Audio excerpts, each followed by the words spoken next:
Good morning everyone, I am T. Dube. The title of the book that you can see on your screen, Objective English Easy to Hearts, Part-1, is the name of my newly published books. It is in two parts. Both the parts are available on Amazon.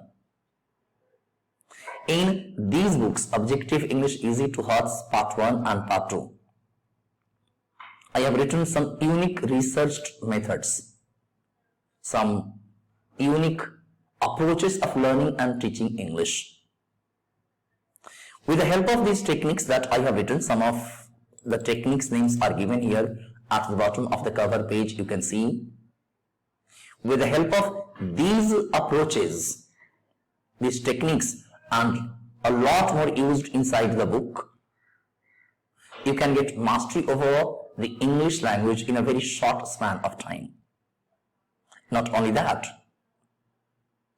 most of the questions that are asked in the examinations conducted at school and college and even at competitive examinations levels, for example, if you are planning to sit for SSC or banking examinations or management examinations, and you want to know the steps that are applied by the question framers, you can know most of the questions before sitting for those examinations.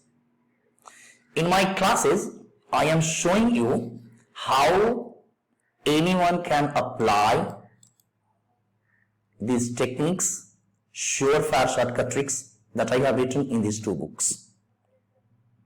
This is my 10th lecture on Objective English Easy to Hearts, Part 1. If you are beginning from here, I would advise you to complete from class 1 to class 9 so that you can maintain a continuation of the present lecture and the classes that are yet to come. In this class, I am going to begin one of the most serious chapters of English grammar, that is infinitive. So till now, whatever I have taught was based on the finite verb. I have already taught 4 chapters: the subject verb agreement, tenses, followed by question tag, and in the last class I discussed surefire shortcut trick number 4, showing how you can spot errors in active and passive voice verbs. Though this chapter is yet to come, so far as the active and passive voice detailed discussion is concerned, it is yet to come. It is discussed in the second chapter, and all these units that I am discussing are included in the first chapter. So in the present class, I am going to begin the discussion of infinitive. Let me show you how can get command over this very important chapter of grammar, and what is surefire shortcut trick, and how you can easily answer most of the questions, and with a little practice you can guess, you can very well know how questions are framed and how to know them well before exams. So let's begin today's class. So here we are at unit 1.5 infinitive, chapter beginning from rule number 38. Let us read and understand it. What it says. It reads, an infinitive is a form of a verb that does not agree with any subject, nor does it form different tenses. An infinitive is usually preceded by the word to. So if I explain it in simpler words, then I will give you 3 things to be kept in mind. Number 1, keep this one. An infinitive is a form of a verb. In other words, basic form of the verb. In yet another word, first form of the verb. Go, come, eat, sit, drink, or any other verb that comes to your mind. Second point that you should keep in your mind is, it does not agree with any subject. That means an infinitive does not have a subject. So because it does not have a subject, you cannot add ses with it. You cannot add ing with it. These 2 points need to be kept in mind. Third, nor does it form different tenses. Infinitive does not form simple present, present continuous, present perfect continuous tenses. If it is forming, it is a finite verb. And last point that needs to be kept in mind, an infinitive is usually, not always, usually preceded by the word to. Preceded by the word to means the word to comes before infinitive. In simple words, you can understand from this example, to forgive. So the word to is coming before forgive. So this word will be called an infinitive. Okay, let us understand this rule with the help of the examples that are given under rule number 38. So to forgive is divine. To forgive is an infinitive here. I want to become a famous writer. The bold part, to become a famous writer, is an infinitive. It is up to you to decide. This to decide word is an infinitive. They refused point blank to work together. To work together is an infinitive. Their fears proved to be groundless. So to be groundless is an infinitive. Here to be, especially to be groundless, is an infinitive. So from this rule we understand what an infinitive is. The next rule, now look at rule number 39. It will give you some surprising information about the infinitive. Let us understand it. Let us read the rule. It reads, an infinitive is formed from a verb, but it can act as a noun, an adjective, or adverb. Interesting thing. Interesting piece of information, isn't it? So here, you need to understand infinitive very clearly. That an infinitive is a verb in itself. So it is having the quality of verb, 1. But it can function like a noun, means it can become the subject of a verb, it can become the object of a transitive verb, it can become the complement of a linking verb, it can also become the object of a preposition. It can act as an adjective, and you know the work of adjective is to describe a noun pronoun. And it can also function like an adverb. And therefore, all these features make infinitive very complex, difficult chapter to understand. However, with the help of the techniques that I have written in the book, you can understand everything clearly. Let me explain. So now let us understand these examples. How an infinitive is functioning as a noun. See here, to lie on anyone's back, this bold part is an infinitive, and it is working as the subject of this finite verb, is. Therefore, this circled part, which is an infinitive, is a noun. Now look at example number 2. The manager promised to look into the matter. So this bold part that I am putting in circle is functioning as the object of this transitive verb promise. The manager promised what? The manager promised to look into the matter. The manager promised what? To look into the matter. So the part to look into the matter is functioning as the object of promise. Therefore, it is a noun because it is the work of noun to act as an object, and here an infinitive is working. Therefore, it is a noun. Now look at example number 3. She looked as if she was about to cry. She was about to cry. Now what is the function of infinitive here?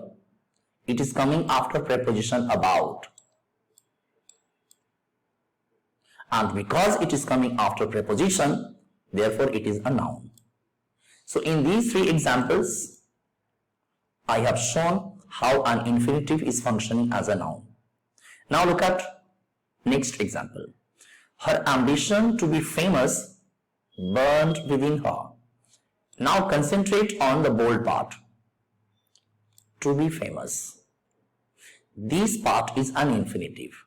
And it is talking about the noun ambition. Her ambition. Ambition to do what? Ambition to be famous. So because it is talking about noun, it is adding some more information about noun. Therefore, this infinitive is an adjective. This infinitive is an adjective because it is describing the noun ambition. Moving on to the next example. Her wish to live alone was her own. So this part also, to live alone, is describing the noun wish. And wish is being qualified by it. So this to live alone is working as an adjective. Now look at the last example. It is hard to believe your account. So this part, to believe, is an infinitive. There is no doubt, I think. And here, this hard is an adjective. It is hard. This hard is describing this pronoun it. It. You know that an adjective is a word which describes a noun or a pronoun. So in this example, this hard word is describing the pronoun it. And because this believe is describing hard, which is an adjective, this to believe is an adverb. So in the last example, the infinitive is functioning like an adverb. So on the basis of this discussion, we can say that an infinitive can function like a noun, adjective, or adverb. It needs to be kept in mind. Now, let us see rule number 14. How do we form negative of the infinitive?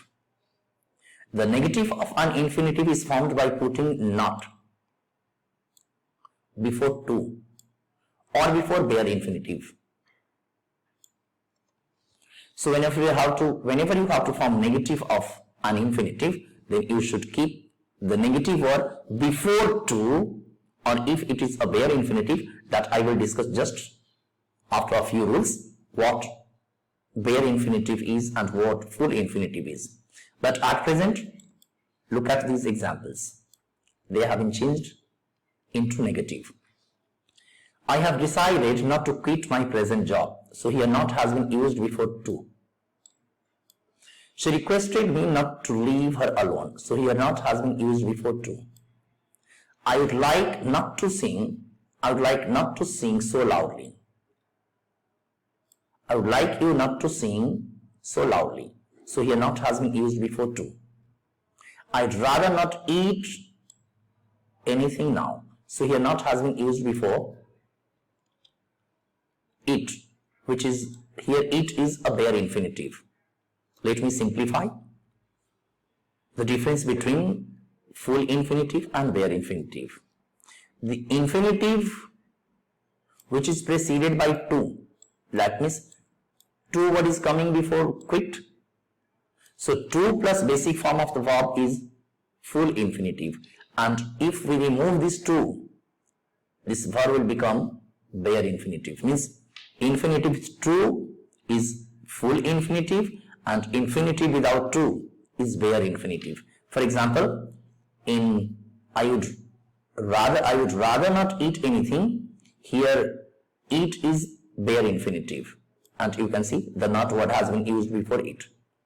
Now you should not abuse anyone's trust. So here abuse word is a bare infinitive.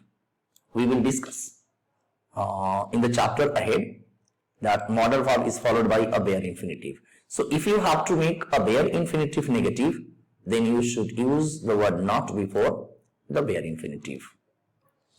Now, we have studied 3 important points here. What an infinitive is, what are the functions of infinitive, and how an infinitive is made negative. Now, let us discuss some rules that will show where infinitive usually comes. So let us begin with rule number 41, discussion of rule number 41. Now look at this part, words followed by a true infinitive. Under this heading we will be studying some verbs that are followed by a true infinitive. There are some adjectives also, there are some nouns also. So if you want to get greater command over the infinitive chapter, I would advise you to make use of all these verbs in your speaking, in your reading, and especially writing. I mean, make sentences using these verbs. For example, you can use this verb, I agree to help you. You can say, he asked me to wait outside. So likewise, you can use these verbs in your own sentences. So carefully study these verbs. There are some more that I am showing you. Have a look at them. So these verbs that you can see are also followed by infinitive, and here are the examples how you can use these verbs and expressions. He will not agree to work with us. So here you see the verb agree is being followed by an infinitive. She appears to be in some sort of trouble.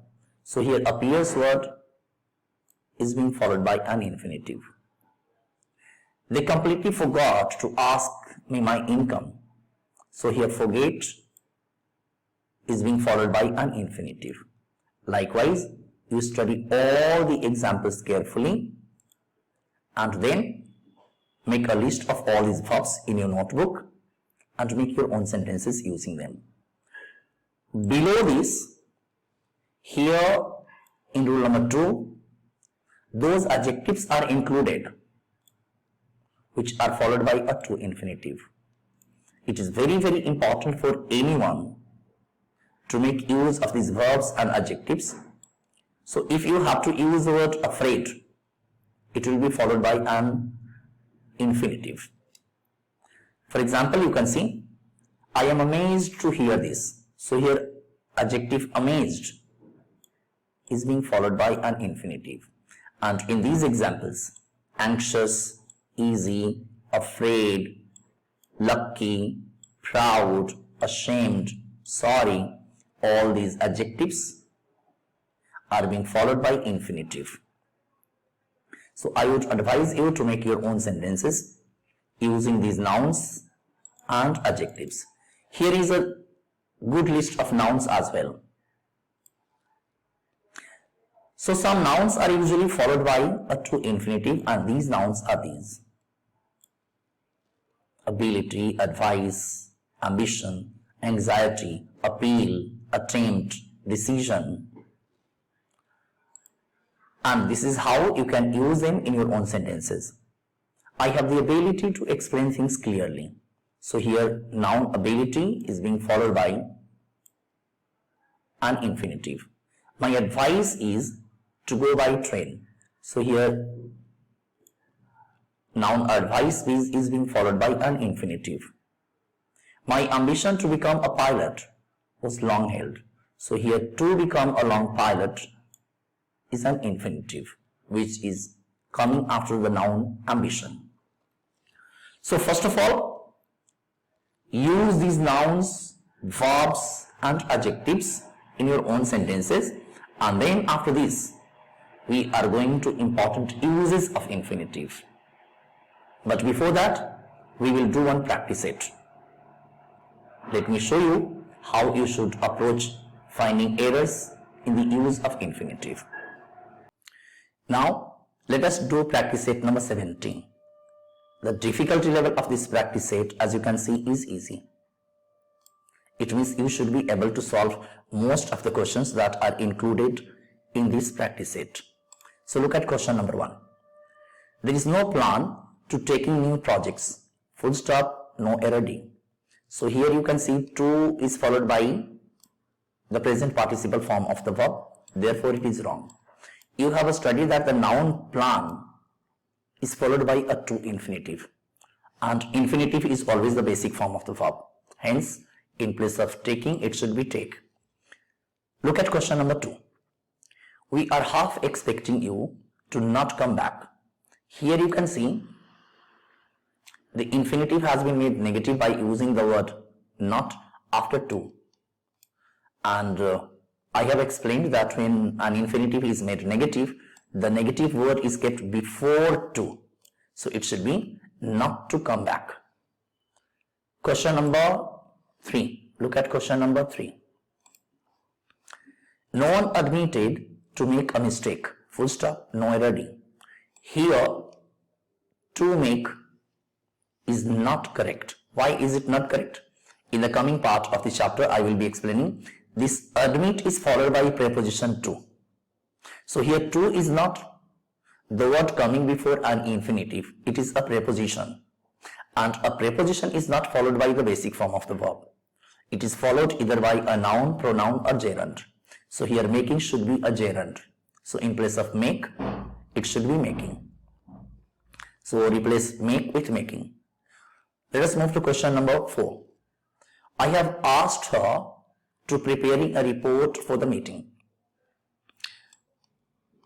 Here the infinitive is in the ing form, which is wrong. Why? Because an infinitive is always the basic form of the verb. So preparing is wrong. In place of preparing, it should be prepare. Let us move to question number 5. It says, question number 5 reads, I want to travel because I enjoy to meet people and seeing new places. So here the problem is in this part, seeing. Now why is the problem in seeing? Because this part, to meet people, is infinitive, and this and is connecting another infinitive. So when two verbs are connected by infinitive, both the verbs must be in the basic form. So in place of seeing, it should be see, S-E-E, because an infinitive is always the basic form of the verb. Now let us move to question number 6. Look at question number 6. It reads, on leaving jail, Joe was determined to reforming. Now again the problem is same. Here reforming is an infinitive, which should be the basic form of the verb. So in place of reforming, it should be reform. Let us move to question number 7. It reads, my parents mean me to being a pilot. Again this being is an infinitive. And you have studied that an infinitive must be in the first or basic form. So in place of being, it should be be. Look at question number 8. The firm's directors chose Hema to be the new production manager. The firm's directors chose Hema to be the new production manager. So here to be is infinitive and it is correct. Therefore, the sentence does not contain any problem. So it should be no error. Let us move to question number 9. Look at question number 9. She is not willing to discussing the problem. I think you must be understanding that this discussing is an infinitive which should be in the basic form. So in place of discussing, it should be discuss. Look at question number 10. She has an uncanny ability to convince people. So this to convince is the infinitive and it is in the basic form of the verb. Hence there is no problem in this sentence or this question. So what we understand from this discussion is that an infinitive is a basic form of the verb and it cannot be say ing form or it cannot be ses form. Now let us study in the next class important uses of the to infinitive, that is the full infinitive and the bare infinitive, and then we will do 3 more practice sets so that you can understand fully how questions are set on this particular chapter and how you can presume most of the questions.